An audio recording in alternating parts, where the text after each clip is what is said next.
എല്ലാ പ്രിയപ്പെട്ട കർഷക സുഹൃത്തുക്കൾക്കും നമ്മുടെ പുതിയൊരു കാടമം എപ്പിസോഡിലേക്ക് സ്വാഗതം. അപ്പോൾ ഇന്ന് ഞാനുള്ളത് നരിയമ്പാറ എന്ന് പറഞ്ഞ സ്ഥലത്താണ്. അപ്പോൾ നമ്മൾ ഇവിടെ വന്നതിൻ്റെ പ്രധാന കാരണം എന്താണെന്ന് വെച്ച് കഴിഞ്ഞാൽ നമ്മുടെ കഴിഞ്ഞ വർഷം പരിചയപ്പെടുത്തിയ പോലെയുള്ള റൈനോ സിസ്റ്റം ഒരു വർഷമായിട്ട് ചെയ്തിരിക്കുന്നൊരു തോട്ടത്തിലാണ് ഇപ്പോൾ ഇവിടെ ഉള്ളത്. അപ്പോൾ ഈ ഒരു വരുന്ന വേനൽക്കാലവും കഴിഞ്ഞു പോയ വേനൽക്കാലവും ഒക്കെ മനസ്സിലായില്ല. കഴിഞ്ഞ വേനൽക്കാലത്ത് ഉണ്ടായിരുന്ന ആ ഒരു പ്രതിസന്ധി എങ്ങനെ തരണം ചെയ്തു എന്നും ഇനിയിപ്പോൾ വരാനിരിക്കുന്ന വേനൽക്കാലത്ത് എങ്ങനെ മുൻകൂട്ടി ഇത് കർഷകൻ അതിനെ പ്രിക്കോഷൻസ് എടുത്തു എന്നുള്ള കാര്യങ്ങളൊക്കെ പല കാര്യങ്ങളും മനസ്സിലാക്കാനുണ്ട്. അപ്പോൾ അങ്ങനെയാണ് ഞാൻ ഈ ഒരു തോട്ടത്തിലേക്ക് വന്നത്. അപ്പോൾ ഞാനിപ്പോൾ നരിയമ്പാറയിലാണ് ഉള്ളത്.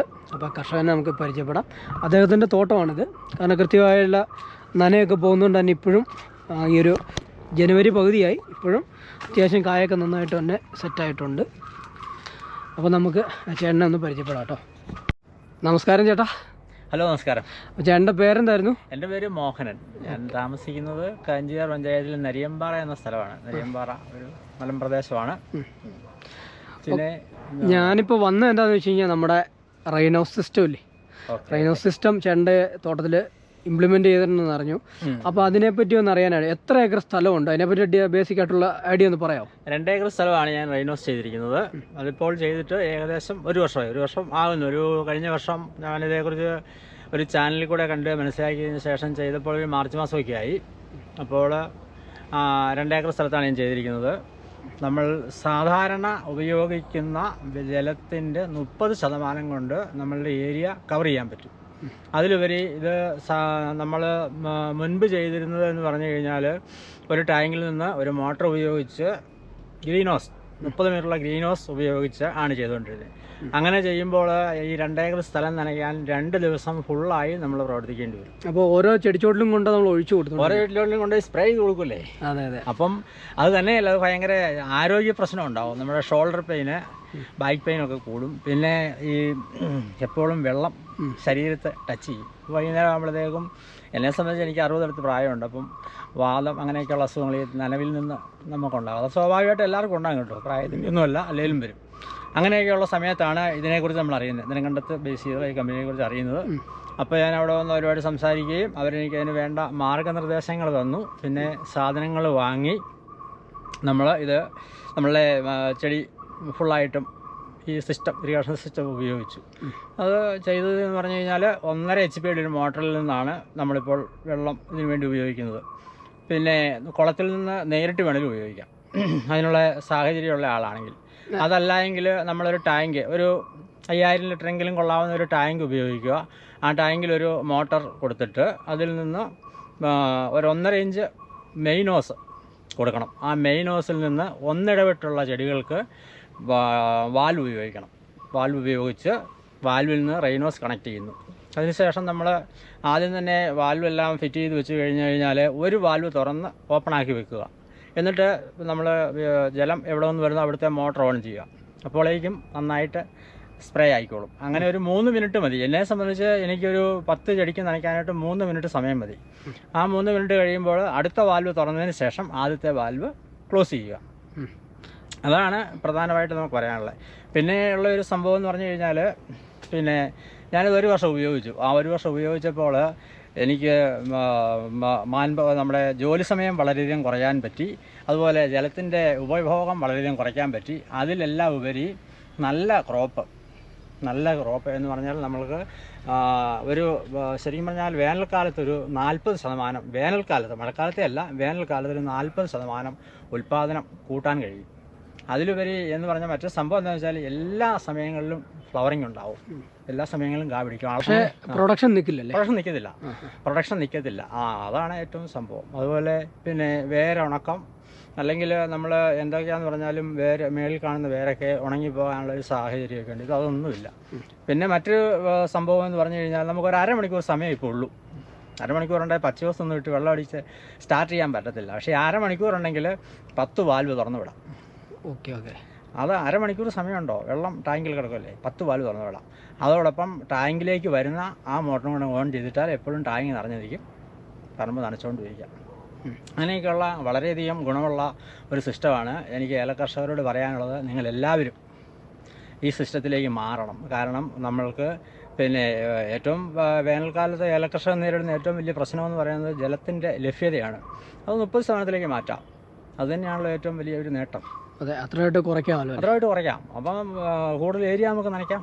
തരം പോകരുത്, സിമ്പ് പോകരുത്. അങ്ങനെയൊക്കെ വരുമ്പോൾ ഒരാൾ നനയ്ക്കാനായിട്ട് നീങ്ങുമ്പോൾ മറ്റൊരാൾ പുറകിൽ നിന്ന് ഈ ഓസ് കൺട്രോൾ ചെയ്ത് തരേണ്ടി വരും. ഇതൊന്നും വേണ്ട. സ്വന്തമായിട്ട് എന്ന് പറഞ്ഞാൽ യാതൊരു സ്ട്രെയിനും ഇല്ലാതെ വളരെ ഹാപ്പിയായിട്ട് സിമ്പിളായിട്ട് നമ്മൾ നടന്നു പോകുന്ന ഒരു സ്മൂത്തിൽ ഈ ജോലി ചെയ്യാം, ചെടികൾ നനയ്ക്കാം. ചെടിക്ക് ഏറ്റവും കൂടുതൽ സ്ട്രെസ് ഉണ്ടാകുന്ന സമയമാണ് വേനൽക്കാലം. അപ്പോൾ ആ സ്ട്രെസ്സ് നമുക്ക് മാറ്റി കൊടുക്കാം. നമ്മുടെ ചെടിയൊക്കെ നല്ലപോലെ പരിപാലിക്കാം. അപ്പോൾ ഈ റൈനോസ് ഇട്ടിട്ട് 1 വർഷം ആകുമ്പോഴേ? 1 വർഷം ആകാൻ പോകും. അപ്പോൾ കഴിഞ്ഞ വേനലിനെ അപേക്ഷിച്ചോ എങ്ങനെയായിരുന്നു മാറ്റം? കഴിഞ്ഞ വേനലിൽ തന്നെ എനിക്ക് കായിട്ടി. കഴിഞ്ഞ വേനലിൽ എന്ന് പറഞ്ഞാൽ മെയ് മാസത്തിൽ പോലും ഞാൻ നല്ല രീതിയിൽ കായെടുത്തു, നല്ല രീതിയിൽ വിളവെടുത്തു. മെയ് മാസത്തിൽ പോലും സാധാരണ അങ്ങനെ ഒരു ലഭ്യത എല്ലാവർക്കും തന്നെ വളരെ കുറവല്ലേ. അതുപോലെ നനയ്ക്കുന്ന വലിയ തോട്ടങ്ങളിലൊക്കെയാണ് മെയ് മാസത്തിൽ കായ കിട്ടിക്കൊണ്ടിരിക്കുന്നത്. നമുക്ക് മെയ് മാസത്തിലും കിട്ടിയിട്ടുണ്ട്. അതിലൊക്കെ മറ്റേ സംഭവം എന്താണെന്ന് വെച്ചാൽ, ഞാൻ ഏലകൃഷി തുടങ്ങിയിട്ട് ഏറ്റവും ലാഭകരമായിട്ട് ഏറ്റവും കൂടുതൽ വിള ലഭിച്ച വർഷമാണിത്. അത് വേനൽക്കാലത്തെ ആ സംരക്ഷണത്തിൻ്റെ ഭാഗമായിട്ടെന്ന് വേണം മനസ്സിലാക്കാൻ. ഓക്കെ. അപ്പോൾ നമുക്ക് ഈ ഒരു റൈനോ സിസ്റ്റം സെലക്ട് ചെയ്ത് കഴിഞ്ഞപ്പോൾ അതിൻ്റെ സൈസിലുള്ള എത്ര മൈക്രോണാണ് ചൂസ് ചെയ്തത്? ഒന്ന് 350 ഉണ്ട്, പിന്നെ 450. നമ്മൾ 350 മൈക്രോണേ ചൂസ് ചെയ്തിട്ടുള്ളൂ. 350 മൈക്രോണിന് ഒരു ലൈൻ 30 മീറ്റർ ഉപയോഗിക്കാമെന്നാണ് അവർ പറഞ്ഞത്. പക്ഷേ എനിക്ക് 30 മീറ്ററിൻ്റെ ഒരു ആവശ്യം വന്നില്ല. ഒരു 20 മീറ്റർ വരെ വന്നിട്ടുള്ളൂ. ആ 20 മീറ്റർ വളരെ സിമ്പിളായിട്ട് അങ്ങ് പൊക്കോളും. പിന്നെ ഉള്ളൊരു പ്രശ്നം എന്ന് പറഞ്ഞാൽ സ്ട്രെയിറ്റ് ആയിരിക്കണം നമ്മൾ ചെയ്യുന്നത്. തൂക്കായിട്ട് ചെയ്യുവാണെങ്കിൽ 450 മൈക്രോൺ ഉപയോഗിക്കണം. കാരണം അതിനകത്ത് ഫോഴ്സ്, ഒരു സൈഡ് ഫോഴ്സ് കൂടും. അങ്ങനത്തെ പ്രശ്നമുണ്ട്. സ്ഥലത്തിൻ്റെ കിടപ്പനുസരിച്ച് നമ്മൾ ചൂസ് ചെയ്യണം. പിന്നെ നീളം കുറച്ചാണ്. നമ്മളിപ്പോൾ ഇൻ കേസിൽ ചില വാൽവുകൾക്ക് കൊടുക്കുന്ന ഓസിൻ്റെ നീളം കുറഞ്ഞു പോകും. എന്ന് പറഞ്ഞാൽ ഒരു 2 മീറ്റർ 3 മീറ്റർ ഒക്കെ മതിയായിരിക്കാം, അല്ലെങ്കിൽ ഒരു 4 മീറ്റർ മതിയായിരിക്കാം.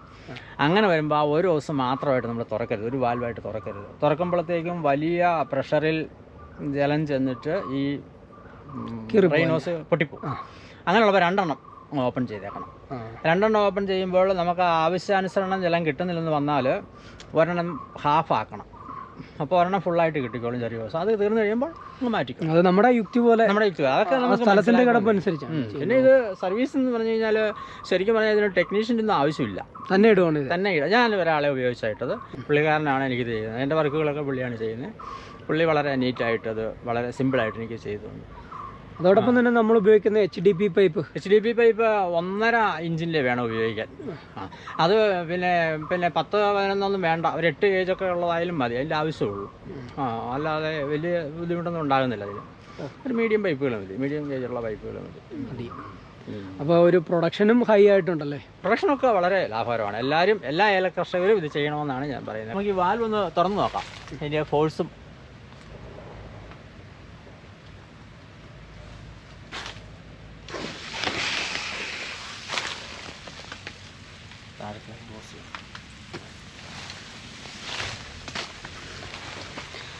ഇത് കണ്ടോ, ഇങ്ങനെയാണ് വെള്ളം ചീറ്റ് എന്ന്. അപ്പോൾ അടുത്തടുത്ത് ഇങ്ങനെ ചെറിയ മൈന്യൂട്ടായിട്ടുള്ള ഹോൾസാണ്. ഇതിൽ നിന്നാണ് ഇതുണ്ടോ മഴ പോലെ പോകുന്നുണ്ടോ. അപ്പം ഇങ്ങനെയാണിത് നനയുന്നത്, തോട്ടം നനയ്ക്കുന്നത്. ഈ വാൽവ് ഇവിടുന്ന് ഓപ്പൺ ചെയ്ത് വിടും. അപ്പോൾ ഈ വേനൽക്കാലം നമുക്ക് നമ്മുടെ ഏലത്തോട്ടത്തിൽ ഇതുപോലെ മഴ പെയ്ക്കണമെന്നുണ്ടെങ്കിൽ ഇതുപോലെ റൈനോ സിസ്റ്റം നിങ്ങൾ ചെയ്യുക. അപ്പോൾ കഴിഞ്ഞ വർഷം നമ്മൾ കണ്ടോ അതേവിടെയാണ് ഇതുണ്ടോ മഴ പെയ്യുന്ന രീതിയിലാണ്. അപ്പോൾ ഒരു 5.5 അടി 6 അടിയൊക്കെ കണ്ടോ ഫോഴ്സ് അനുസരിച്ച് പൊങ്ങുന്നുണ്ട്. ഇത് കണ്ടോ, കാണിച്ചു തരാവേ. ഇത് കണ്ടോ, അപ്പോൾ അങ്ങോട്ട് അടുക്കാൻ പറ്റില്ല. അതുപോലെ ഈ ലൈനിൽ കൂടെ വെള്ളം ഇങ്ങനെ തെറിച്ചുകൊണ്ടിരിക്കുകയാണ്. ഇത് കണ്ടോ വീഴുന്നുണ്ടോ. അപ്പോൾ ഒരു മഴ പെയ്യുന്ന രീതിയിലാണ് ഈ റൈനോസ് വർക്ക് ചെയ്യുന്നത്.